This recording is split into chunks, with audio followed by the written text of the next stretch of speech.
Students, तो अभी हम लोग सीखेंगे कि डायमेंशन का कंसेप्ट यूज करके हम किसी फॉर्मूले को कैसे ड्राइव करते हैं। एक एग्जांपल से समझते हैं। सपोज कीजिए स्टूडेंट्स कि आपको एक सिंपल पेंडुलम दिया गया है और इसके टाइम पीरियड का फॉर्मूला आपको ड्राइव करना है डायमेंशन का कंसेप्ट यूज करके। तो पहला स्टेप क्या होता है, टाइम पीरियड का वैल्यू निकालना है स्टूडेंट। तो हम लोग सबसे पहले गेस करते हैं कि इसका जो टाइम पीरियड का जो वैल्यू होगा, एक पर्टिकुलर टाइम के बाद अपने मोशन को रिपीट कर रहा है, तो इसका जो टाइम पीरियड का वैल्यू है ये किस किस फैक्टर्स पर डिपेंड कर सकता है, ये हम लोग सबसे पहले गेस करते हैं। पहला स्टेप है। तो ध्यान दीजिए यहाँ पर क्या क्या फैक्टर्स हैं, इनफैक्ट क्या क्या पैरामीटर्स हैं। तो एक है कि भाई स्ट्रिंग का लेंथ, ये स्ट्रिंग के लेंथ पर डिपेंड कर सकता है, स्ट्रिंग का लेंथ कम है या ज्यादा है, एक हम लोग गेस कर सकते हैं। दूसरा, जो बॉब जो कनेक्टेड है इसका मास पर डिपेंड ये कर सकता है, और साथ ही साथ ये जो ऑसिलेट कर रहा है अपने वेट के चलते। ठीक है, तो वेट कहने का मतलब mg हो गया, mg हो गया मतलब यहाँ पर g, मास को तो हम लोग ले ही लिए हैं, अब यहाँ पर g, क्योंकि g का भी जो वैल्यू है एक्सेलरेशन ड्यू टू ग्रेविटी, ये भी वैरी करता है स्पेस टू स्पेस। ठीक है, मतलब कि फाइनली देखा जाए तो टाइम पीरियड जो है ये डिपेंड कर सकता है, हम लोग गेस कर रहे हैं,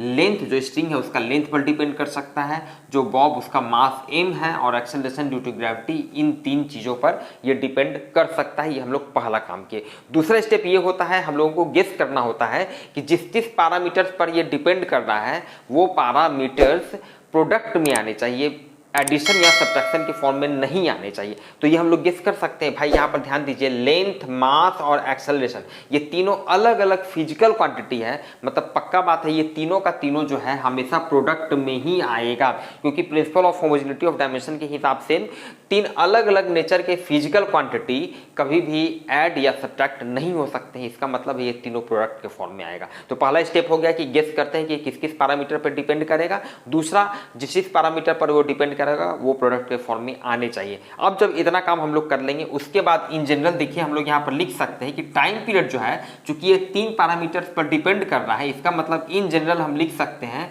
कि ये प्रोपोर्शनल है L का सम पावर x, M का सम पावर y, G का सम पावर z। अच्छा, ऐसा क्यों लिख रहे हैं, ध्यान दीजिए, क्योंकि हम लोगों को ये नहीं पता है, ये L पर डिपेंड कर रहा है। हो सकता है कि L स्क्वायर का टर्म आ रहा हो, L का पावर हाफ आ रहा होगा, ये तो हम लोगों को पता नहीं है। साथ ही साथ हो सकता है कि प्लस में भी आ रहा होगा, माइनस में भी आ रहा होगा, ये भी हम लोगों को पता नहीं है। अब G का पावर -1 अगर हो जाएगा तो G नीचे आ जाएगा, तो इन जनरल हम लोगों को पता नहीं है। ठीक है, तो इन जनरल हम लोग ऐसा लिख सकते हैं। अब यहाँ से ध्यान दीजिए, यहाँ से ये प्रोपोर्शनलिटी साइन हटाएंगे तो एक कांस्टेंट ऑफ प्रोपोर्शनलिटी आएगा K इंटू L का पावर x, M का पावर y, G का पावर z। अब दोनों तरफ हम लोग स्टूडेंट क्या करते हैं, सबका डायमेंशन ले लेते हैं। टाइम का डायमेंशन क्या हो जाएगा स्टूडेंट, t हो जाएगा। ध्यान दीजिए, k ये कांस्टेंट होगा, इसका कोई डायमेंशन नहीं होगा। l लेंथ होता है, इसका डायमेंशन l हो गया, l का पावर x हो गया। m इसका डायमेंशन m हो गया, m का पावर y हो गया। g acceleration due to gravity, तो Lt-2 इसका डायमेंशन हो गया, का पावर z हो गया। अब ध्यान दीजिए, इस तरफ हो गया ये t मतलब सिंपली इसको हम लोग लिख सकते हैं m का पावर 0, l का पावर 0 और t का पावर 1 है, तो इसको ऐसे छोड़ देते हैं।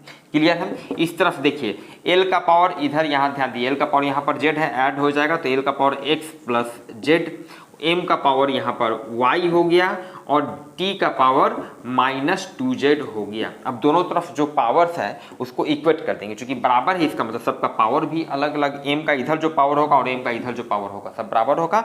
मतलब इसको जब इक्वेट करेंगे तो यहाँ से हम लोग लिख सकते हैं, देखिए m का पावर इधर y है, इधर m का पावर 0 है, मतलब y = 0 होगा।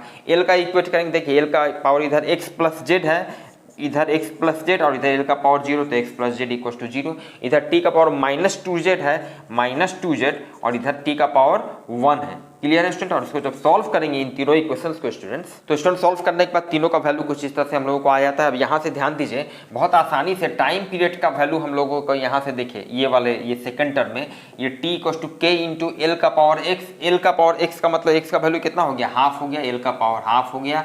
m का पावर y है, m का पावर y का वैल्यू कितना हो गया, 0 हो गया।